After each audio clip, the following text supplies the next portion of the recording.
Bon, comme je t'ai dit, il faut reconnaître, Babacar, que dañu nekk dans une société patriarcale où vraiment le pouvoir patriarcal, en tout cas, continue toujours à s'exercer.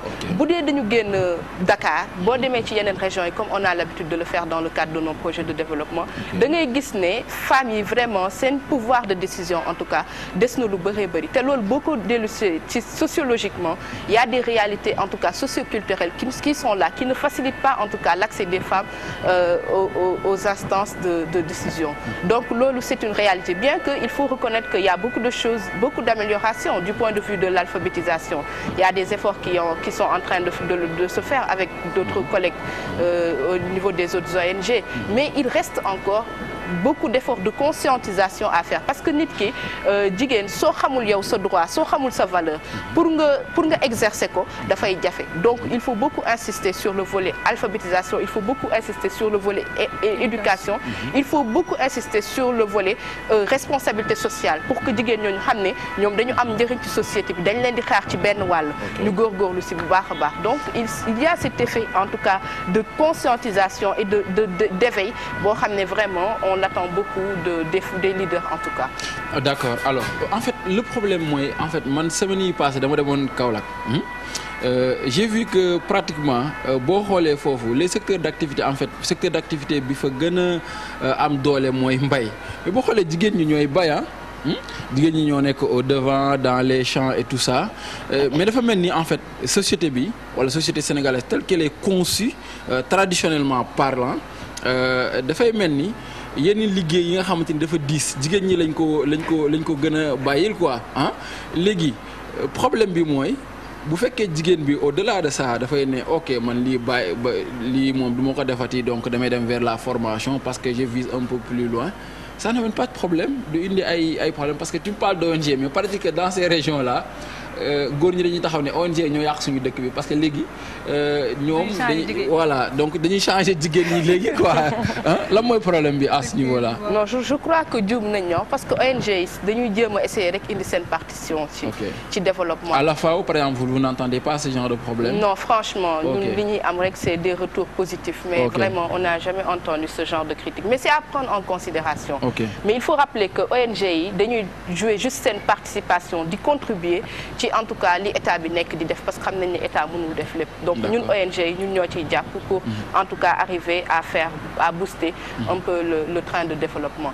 Mais il faut dire que c'est pas en tout cas de toute évidence parce que des fois si comme je l'ai dit si la conscientisation n'est pas arrivée à un certain niveau il est difficile des fois de faire croire à ces populations-là certaines réalités. Nous on en prend compte quand on va sur le terrain on prend compte des réalités socioculturelles mais il faut dire que quand même pour arriver à un niveau de développement bi ñu souhaité mais il faudrait évidemment que góor ñi jàpp ci bu baax a baax parce que góor ñi quoi qu'on dise c'est les chefs de ménage mais ñoom aussi foog ñu jàpp ci xam ne li ñuy def seen njëriñ la parce que bu ñu nee responsabilisation sociale de la femme on le dit pas dans le milieu familial waxuñu ko ci wàllu sëy dañ ko wax en tout cas ci évolution pouvoir d'achat des femmes parce que pauvreté mooy loo xamante ne métti boo xamante ne il faut que en tout cas pouvoir d'achat muy góor muy jigéen nga am ko pour kër gi mën a naat déjà pour kër gi mën a naat société bi jëm kanam donc loolu je pense que si on le fait d'abord pour les femmes mais aussi on le fait pour le développement. D'accord. Alors les obstacles on va parler maintenant des obstacles yi nga xamante ni moi je parle plus de la femme moi je parle plutôt de la jeune fille 25 ans 20 ans formation ça ne vous manque pas? Bon formation mi ngi fi offre yaa ngi fi vraiment. Mais par exemple. Mais est-ce que c'est accessible à la masse? Bon. Parce que ba tey ay particularités rek ngay gis quoi. Parce que j'ai vu que émission avant bi ñuy def ni vous aviez invité des étudiants je pense que l'université masse bi déjà moo su jël nombre bu bëri. École de formation yi dafa xaw a cher pour tout le monde tu vois un peu donc loolu yëpp ay obstacle la en plus bu ñu par exemple boo nekkee bas âge par exemple nga war a dugg école dugaluñ la école tu peux pas avoir une formation. Ok. bi nga dugalee école par exemple nga am bac dem université première année deuxième année ñu maye la léegi yow bu fekkee na nga nekk jeune fille boo xamante ne tu n'es pas aussi courageuse que ça tu peux pas allier par exemple sa vie de comment dirais-je femme mariée ak étudiante. day compliqué. Quatrième chose bi mooy bu fekkee ni jëkkër ji il n'est pas compréhensif. Bon, il va te dire écoute arrête quoi. ñun li nga xam mooy li mu doon wax sànq affaire patriarcale. mooy ñun li nga xam mooy jigéen ci biir këram. ok di gérer këram carrément tu vois un peu. donc loolu yëpp ay obstacle la parce que boo amul une bonne formation tu peux pas accéder à certaines instances de décision ça ce n'est pas possible. Il faut avoir une bonne formation avoir de bonnes compétences. avoir le courage aussi et la motivation. Comment dirais-je de prendre de prendre les choses à deux mains. Donc c'est ça. La religion ne constitue pas un obstacle pour vous, Diarra? Non, juste pour en revenir à la formation. Je crois que formation, désormais, c'est un aspect très important à prendre en considération, surtout dans le domaine agricole. Parce qu'on se rend compte que 70% de la main-d'œuvre, en tout cas dans le secteur agricole, elle est féminine. En tout cas li ci gën a am solo ci chaîne de valeur agricole yi bu ñu ko xoolee jigéen ñi ñoom ñoo koy def donc ñun c'est partant de ce constat que la ñu jug pour former jigéen ñi ci affaire u transformation des produits agricoles parce que xam nañ ne jàng du weesu c'est pas parce que yow demoo école que waroo quand même am chance bénéficier d'une formation professionnelle. D'accord. Alors maintenant à ce niveau est-ce qu'il y a des structures par exemple à ce niveau est-ce qu'il y a des structures? Oui, nous on le parce fait. Que jeune dame que vous êtes, ok, apparemment vous avez quelque chose dans la tête, en fait, comme on dit, hein, vous avez des têtes bien faites, pas physiquement, mais peut-être à l'intérieur. Hein? Mais est-ce que loolu, par exemple, fan lañ koy amee par exemple? Waaw formation boobu. Non, formation boobu on peut l'avoir à tous les niveaux. Yow c'est pas parce que jànguloo pour suivre le cursus académique classique que waruloo dem jàngiwaat su dee yow am nga xam-xam ci wàllu agriculture mais tu peux bénéficier de formation dans la transformation. su dee am nga xam-xam ci wàllu ñëw mën nga dem formation def jàngi ñëw wala jàngi leneen ak leneen. Il faut que ñu génne suñu xel complexe diplôme c'est vrai c'est très important parce que moom mooy tax ëllëg nga mën a assister dans les grandes sphères mais nag il faut quand même que ñu xam ne xam-xam du tuuti yow su dee jànguloo nga dem spécialisé wu dans un domaine bien déterminé en tout cas nous on s'est vite rendu compte que vraiment l'agriculture est une opportunité à faire saisir aux femmes moo tax ñun à travers toutes les régions du Sénégal on a fait bénéficier des femmes de formation en technique de transformation des produits locaux te vraiment loolu c'est un exemple qui a été très bien suivi on a même mis en place une plateforme de transformation au niveau de la zone de Gorom et on compte en refaire d'autres et d'autres pour permettre aux femmes de disposer du savoir-faire mais aussi d'avoir à leur disposition des outils leur permettant que vraiment li ñuy bay même buñ ci jaayul ñu mën ci dund ci seen njaboot bu foire amee ñu dem présenter ko neneen ak neneen ba ëllëg loolu mooy indi développement donc daal ci ñun ci yooyu. D'accord. Alors chers téléspectateurs parlons un petit peu de l'orientation parce qu'on a vu que la jeune jeune femme sénégalaise malheureusement aujourd'hui elle n'est orientée que vers l'esthétique c'est très rare de voir peut-être que une Diarra wala une Mame donc en fait bari na mais c'est très rare l'orientation pourquoi par exemple on a fait un constat pourquoi la jeune femme que vous êtes d'ailleurs sax boo jàngee ba am bac wala lépp lu mu mënti doon on dit damay dem dans les écoles de beauté wala affaire yooyu quoi pourquoi loolu Mame mais ba tey liggéey la rek comme elle l'a dit dans l'agriculture mën nga dem def transformation esthétique mën nga dem defi coiffure toutes les façons c'est des activités yoo xam ne c'est génératrice de revenus mais li bon mooy par exemple toog sa kër rek jàpp ko ci maquillage et poudre yeeg yooyu là c'est simple mais bu fekkee ni yow par exemple ñu dañuy maquillage dañuy poudre comme tout le monde mais bu ñu xëyee dañuy dem uti lu ñu def tu vois un peu donc et je pense que actuellement mi ngi commencer di améliorer wu vraiment esthétique c'est bien hein parce que jigéen tamit da ngay bëgg sa bopp waaw comme góor tamit ah effectivement jigéen xanaa gisoo caméraman yi ñaawuñu na effectivement ils sont beaux xanaa gisoo Emmanuel sama waa ji d'accord ok mais toutes les façons l'essentiel en est que nga am benn activité boo xam ne da nga siy jàpp et pour revenir ci jaara li mu doon wax mooy formation bi actuellement par exemple mën nga bañ a am ay diplôme mën nga bañ a am bac mën nga bañ a am master mais mën nga dem par exemple ci genre organisme yi mel ne comme AFAO wala yenn structure d'accompagnement yi ñu fay la ay formation yoo xamante ne da nga ciy jàpp nànk-nànk tu vois un peu ak li jaaykatu gerte yi di def loolu yëpp liggéey la léegi ñun par exemple mais jaaykatu gerte d'accord mais tu me parles d'une femme parce que en général maire yu dem ba xobi daa si société bi daanaka amul problème parce que c'est ça en fait quoi c'est pas pour je pense que c'est pas un propos déplacé hein mais maire yi nga xamante ne en général amuñu yenn problème ñoom ñooy dem di jaay caaf mais c'est très rare de voir une jeune li nga war a xam aussi mooy c'est pas pare nga pour jaay caaf yow non amul problème arrêtons là non amul problème parce que c'est une activité boo xamante ne da lay permettre après nga am loo def sa poche di si toolu donc pourquoi pas ma def ko ok léegi soo amee opportunité par exemple daje ñu mel ne ay jaara ñuy liggéey ay AFAO par des trucs du genre ma dem sur formation transformatrice de comment dire je sais pas d'arachide je sais pas exactement tu vois un peu par exemple des ay structures yu mel ne ñun la dañ lay jàngal lan ngay gérer sa activité comptabilité bi nan nga koy téere au jour le jour say entrée say fonds nan ngay def ba kii ko sa bénéfice nan ngay def ba calculer ko donc je pense que il y a des outils yoo xamante ne vraiment ça permet actuellement aux femmes d'être à même de créer leur propre activité. Ok. Alors par rapport à ce qui vient d'être dit Diarra, parlez-nous un petit peu de votre choix. Pourquoi vous n'avez pas préféré en fait parce que je pense que am na benn âge boo fa toll il y a plusieurs opportunités qui s'offrent à vous donc mën nga choisir lii mën nga def lii pourquoi vous avez choisi en fait d'être la femme leader dans votre domaine?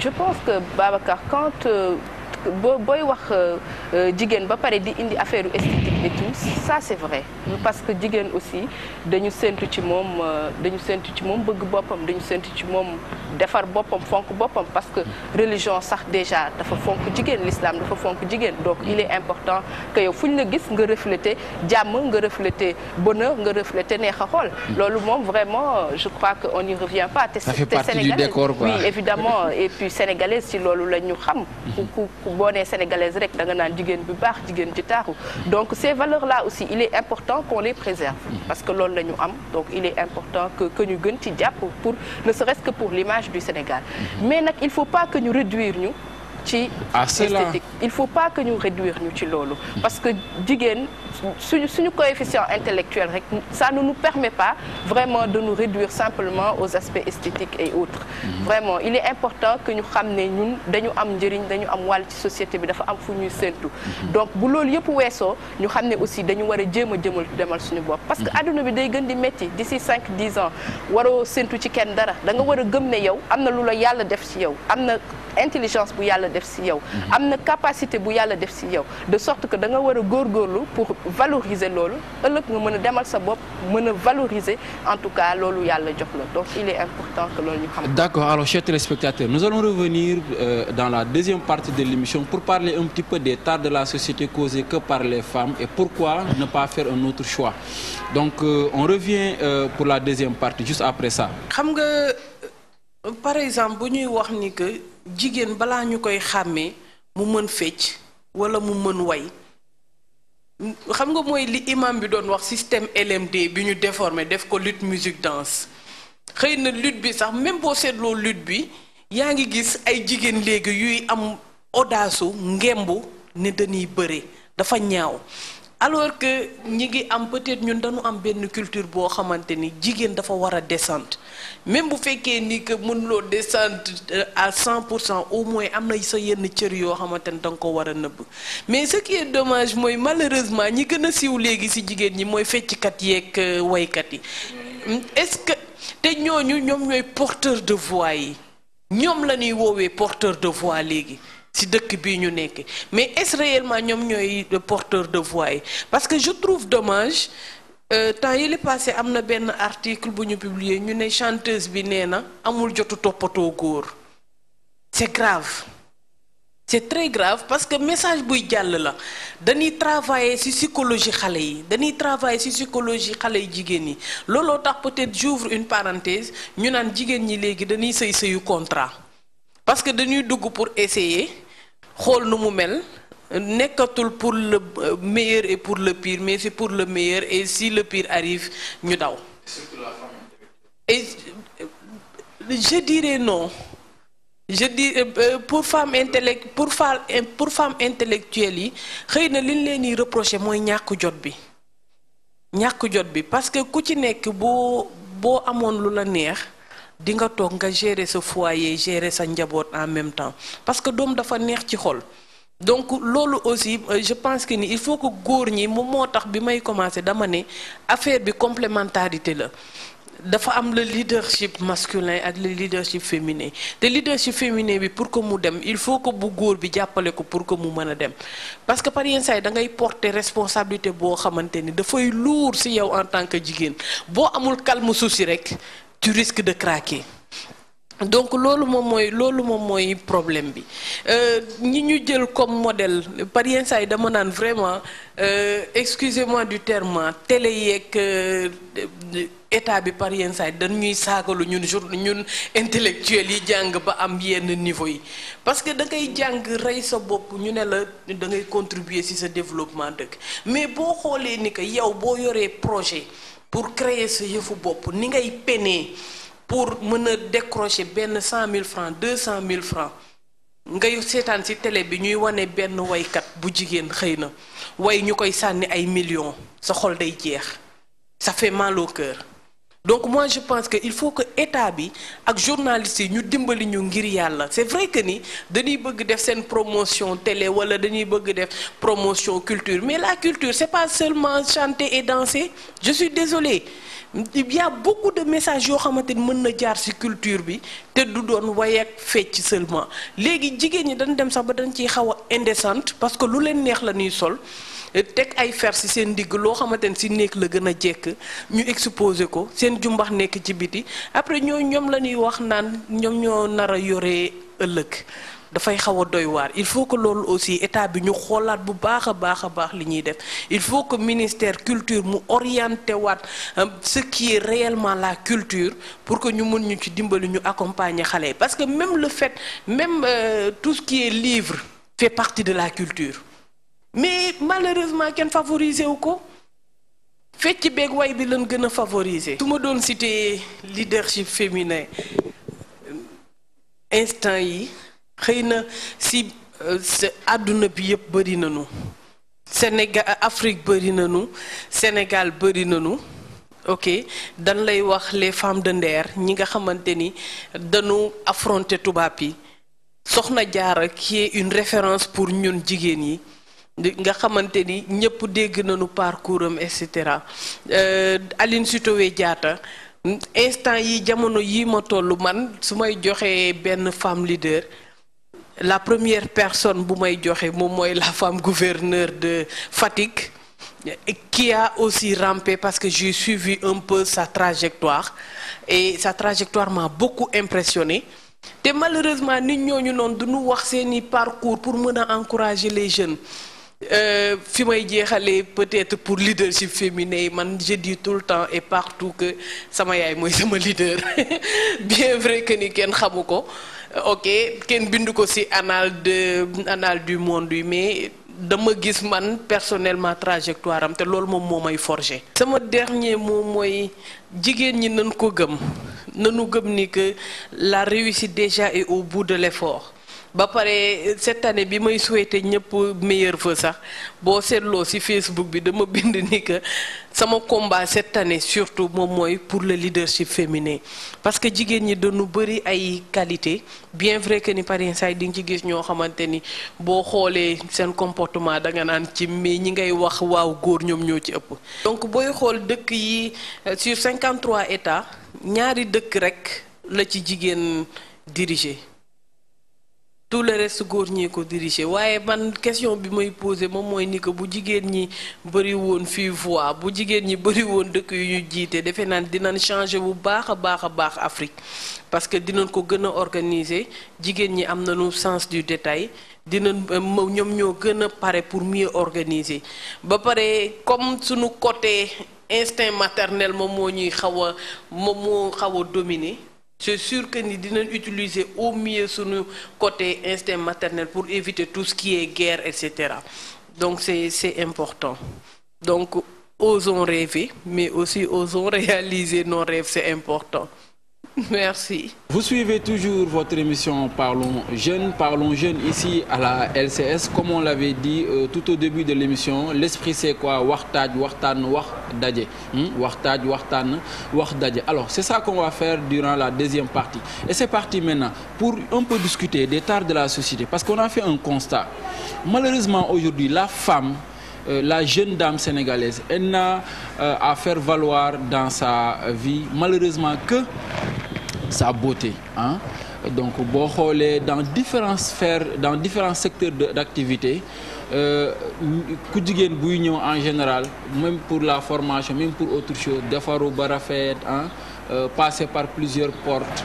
Ñu gis tamit socialement parlant, hein, jigéen tey jii daanaka jaratul lu bare bari. Ça aussi il faut le dire, hein? Mais nous allons le dire avec ces deux jeunes femmes là et pour faire aussi le constat et l'état des lieux.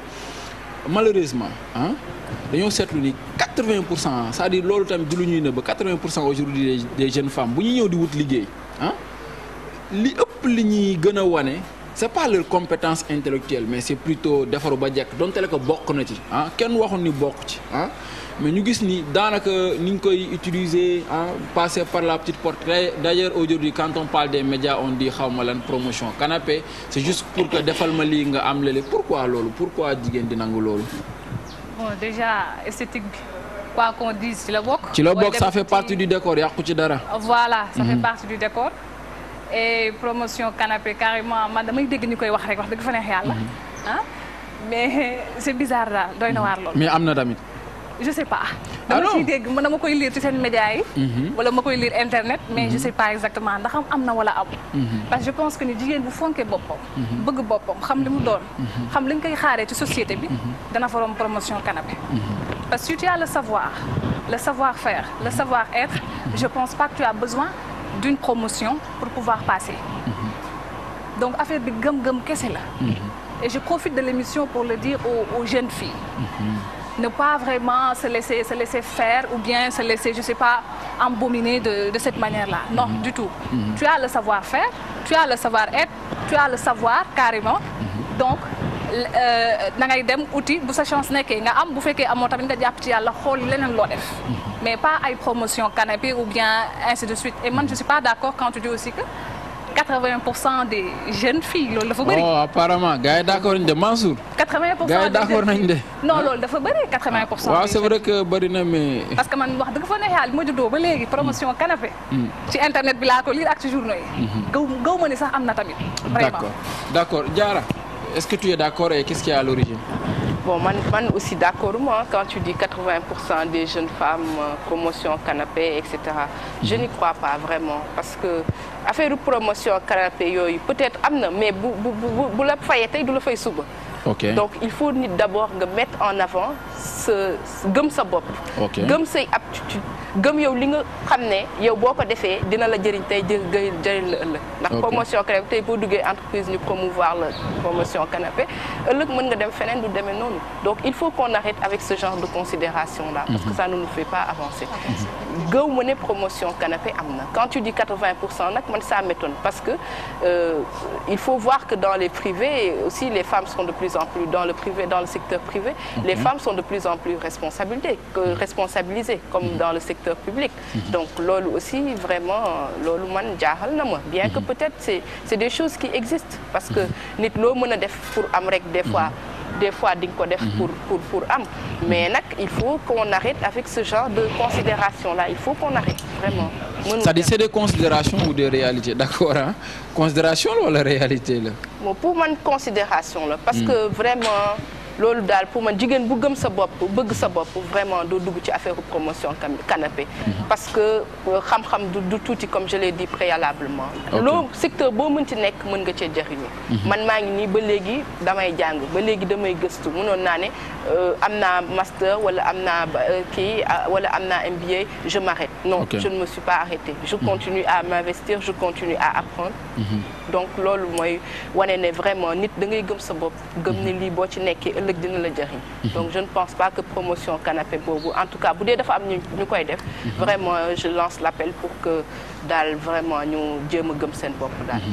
D'accord alors léegi aujourd'hui on va faire un autre constat moi que ni le système LMD lutte musique danse mais péjorativement quoi dañoo gis ni en fait les femmes sont au cœur maintenant de ce système là ça te fait rien?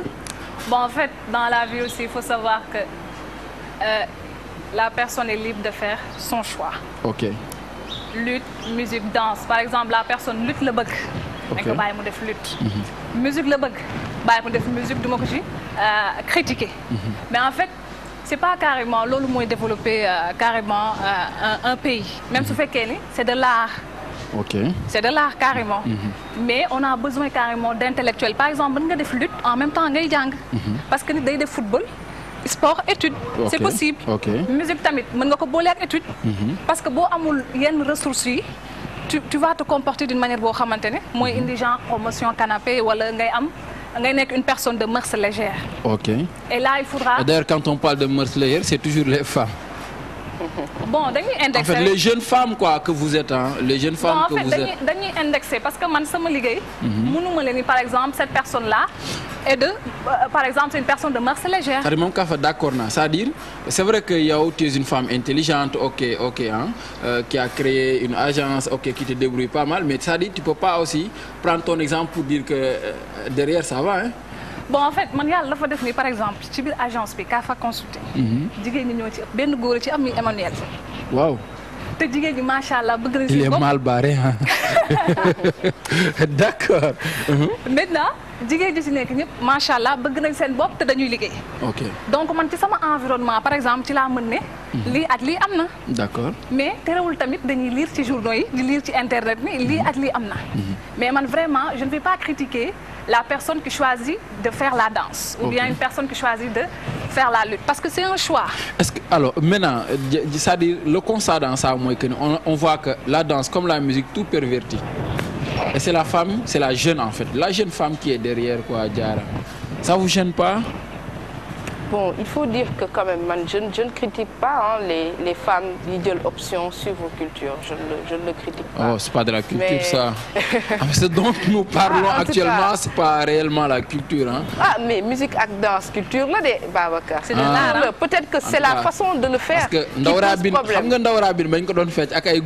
Ça n'a jamais amené de scandale. Mais la danse populaire actuellement qu'on est en train de faire, la musique populaire qu'on est en train de faire, ça amène beaucoup de scandales. Ouais, c'est pourquoi je dis ça fait parler en tout cas. Culture, la musique, danse, tout ça c'est de la culture. C'est la façon dont Binkei défait, c'est ça qui pose problème un peu. Okay. Parce que quand ça prend le dessus, en tout cas sur les recherches ou bien sur, en tout cas, l'aspect intellectuel,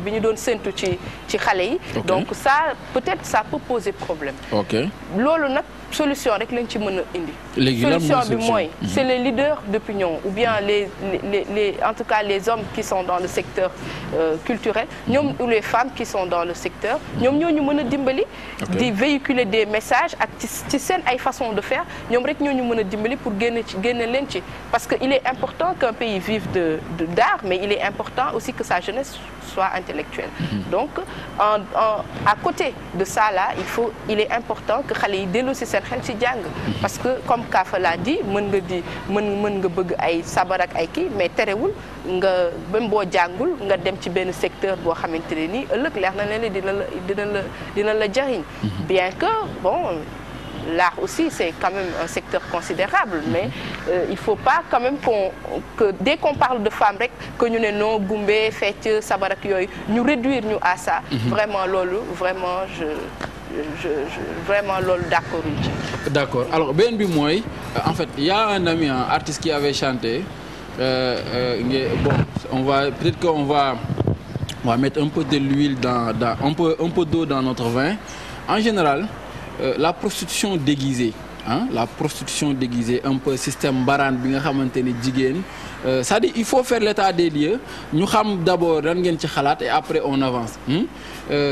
Moy mbaran bi nga xamanteni danaka jigen ñi elles sont au cœur pourquoi lolu soxna Diarra pourquoi lolu soxna Diarra Parce qu'un de mes professeurs me disait, les hommes ne disent pas la vérité, mais en fait, les hommes aiment mentir, mais les femmes n'aiment pas qu'on leur dise la vérité. Dans ça, ça dit c'est la femme, c'est surtout la jeune, parce que pas mal. Mais jeune fille, au cœur, quoi. Pourquoi ça? waaw mbaraan moom su dee 4 ou 5 2 3 4 Modou Abdou Kébé Tafa ah ñëpp ci biir bool bi quoi. ah su dee en tout cas am na jigéen ñu koy def ba léegi parce que man pour man jamono bi c'est tellement difficile et tellement xamoo ne am na ay jigéen ñu koy def. non moo tax je dis si c'est toujours en tout cas si ça se fait toujours. parce que pour man léegi jigéen fonk na boppam fonk boo xam ne respecté boppam respecté boo xam ne gëm boppam boo xam ne du yemale boppam du réduire boppam ci ay mbaraan ak yooyu.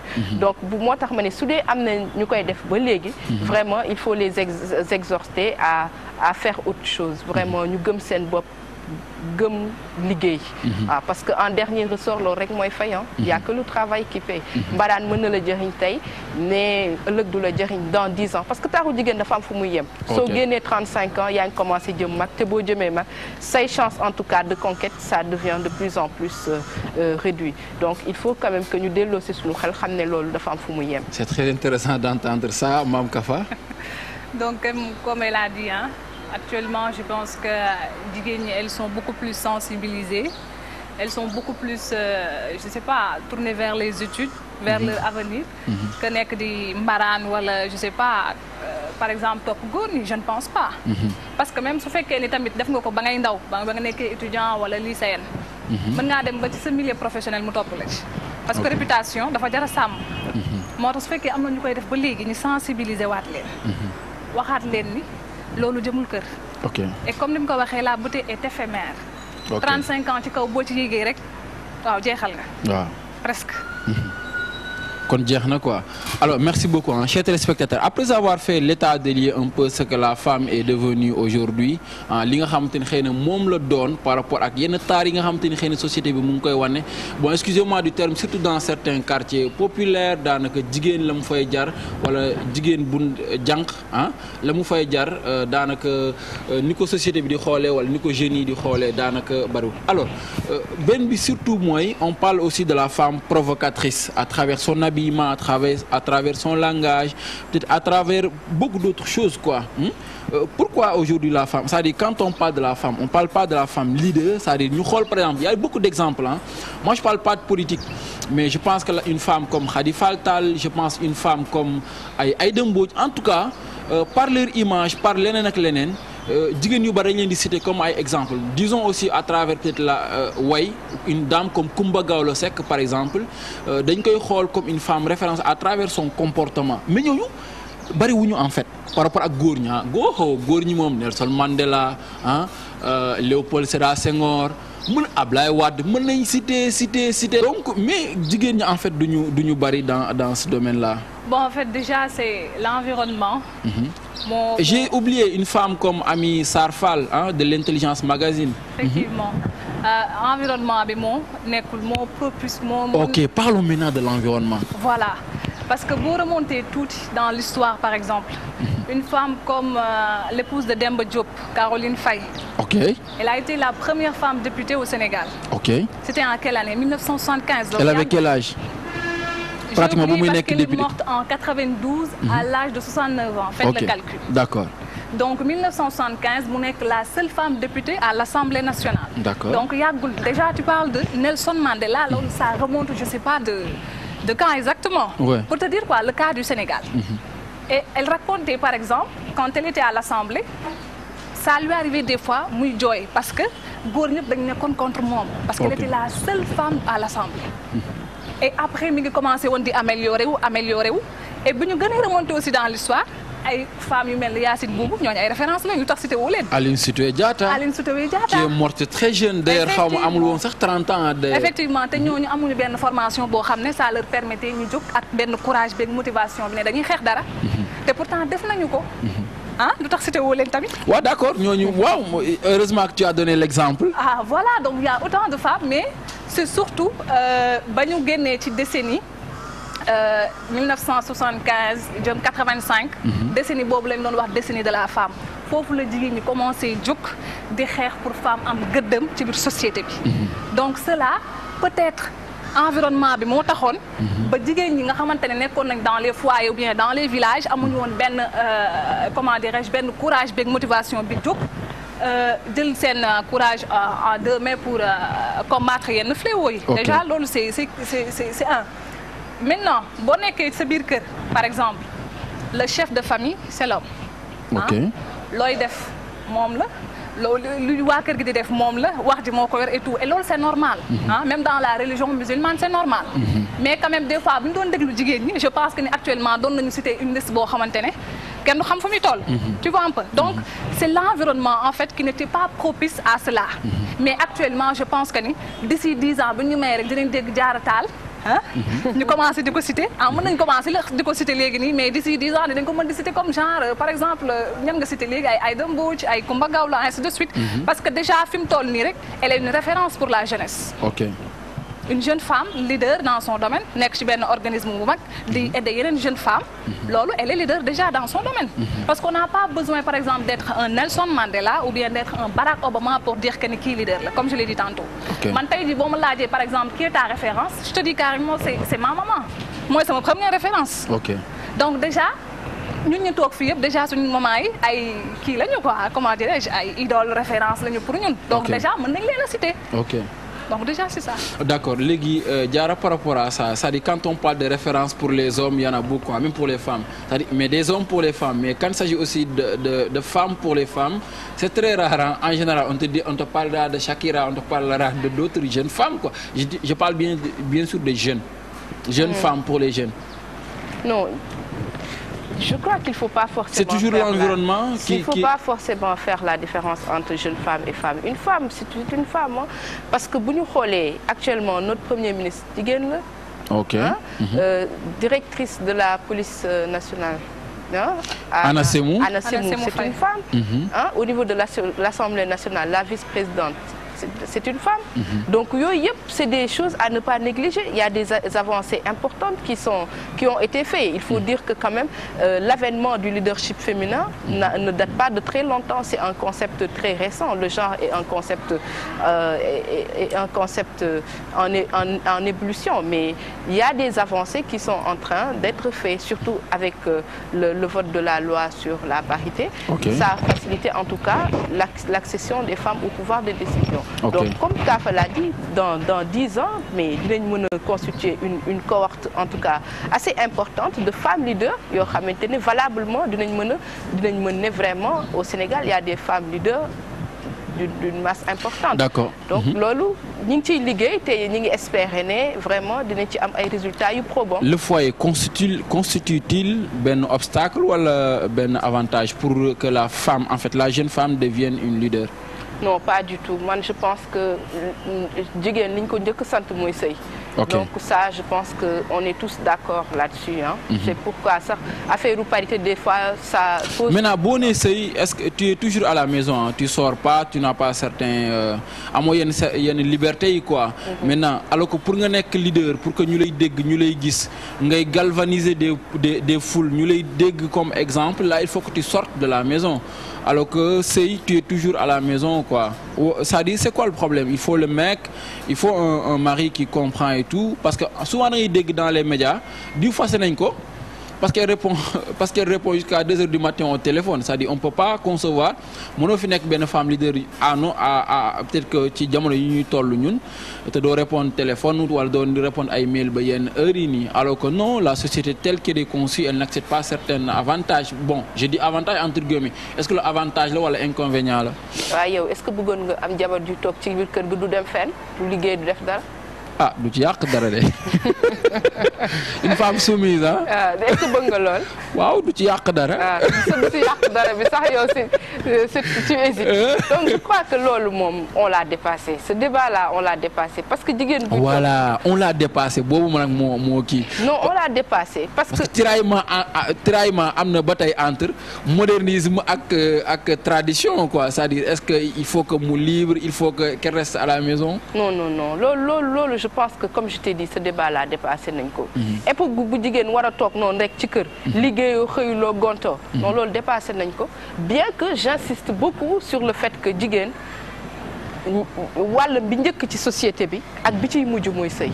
loolu moom je crois que c'est un débat même qui est complètement clair. ah jigéen sëy lañ ko sant mais nag sëy terewul nga xam ne yow dafa am feneen fu ñu lay séntu. parce que yow bu dee da ngay liggéey mais di nga jàppale sa bopp jàppale sa jëkkër jàppale sa njaboot. sa jëkkër du nekk moom kese di jël charge yi xam nañ ne jamono bi dafa metti et ça va l'être encore de plus en plus. Donc il est important que les femmes aussi travaillent. Et je pense que loolu vraiment Dieu merci il y a beaucoup d'avancées qui sont en train de se faire jigéen ñi ñi ngi liggéey ñi ngi góorgóorlu ñi ngi jàppale sax seen i borom kër parce que les femmes aussi sont chefs de ménage. yow boo liggéeyuma fu kër gi jëm.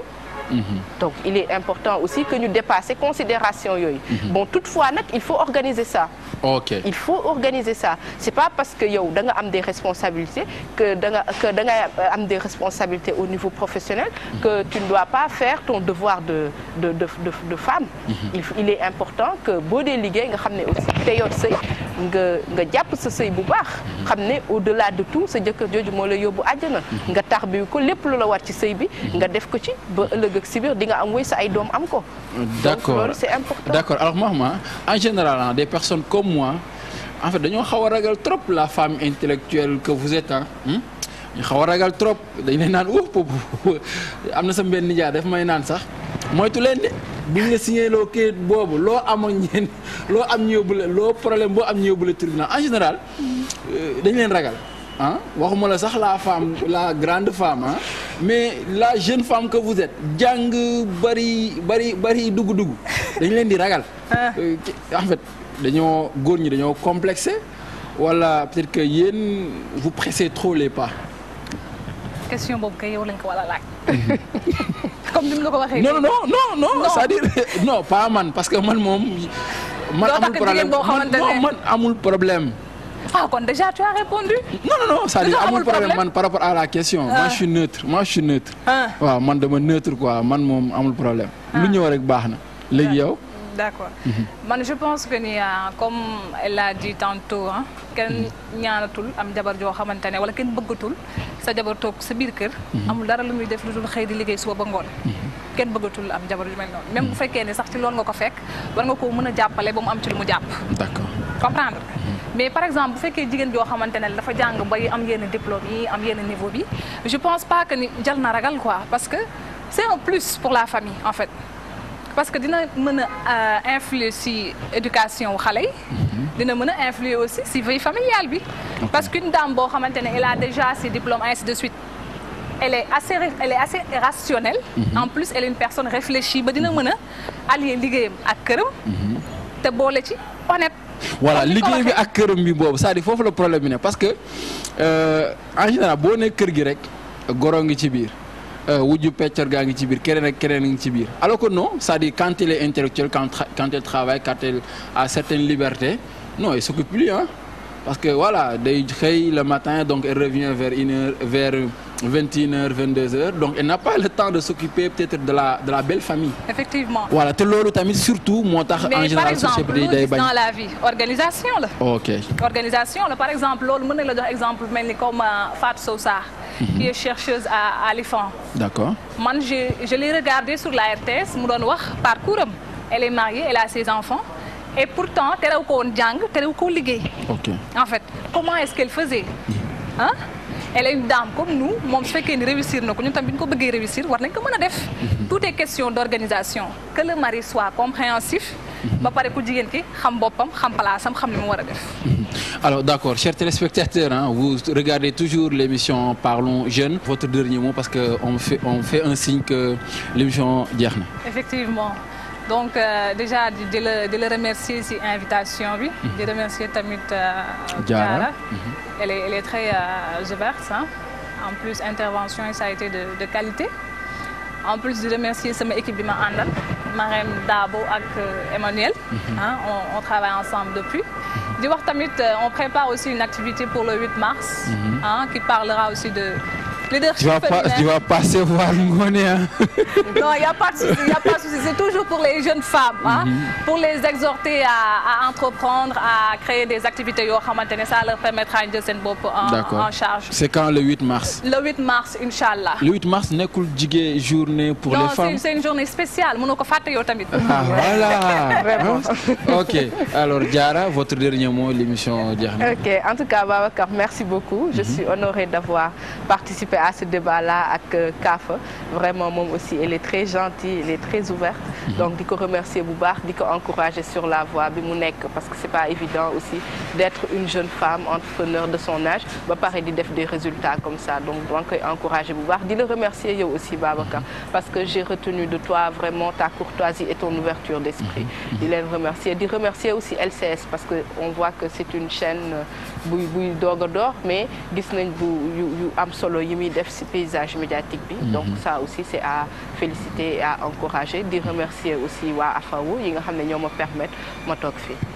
Merci beaucoup, chers téléspectateurs, d'avoir suivi cette émission. Alors, merci beaucoup aussi à nos deux invités, Mme Kafa Sall et Diarra Tall. Alors, le maître mot en fait de cette émission, c'était juste d'inviter deux jeunes femmes, de discuter avec eux, en fait, pour nous xam par rapport à l'évolution de la société, où est la jeune fille, en fait, bonne place le jeune fille en fait dans l'évolution de la société, surtout par rapport à jamono ji nga xamanteni médias yi bari nañu, wax ji bari na, lu nek bari na, mais en fait li bari li ñuy gis rek par rapport à la jeune femme moy elle est belle, elle est sexy, elle passe pas inaperçue, alors qu'à côté donc il y a d'autres jeunes filles qui se battent par rapport à leur cursus scolaire, par rapport aussi à leur réalité sociale pour mën ci génn et di wax tamit ni état bi war na mën a gën a jàppale itam ces jeunes filles là. Alors merci beaucoup chers téléspectateurs d'avoir suivi cette émission là.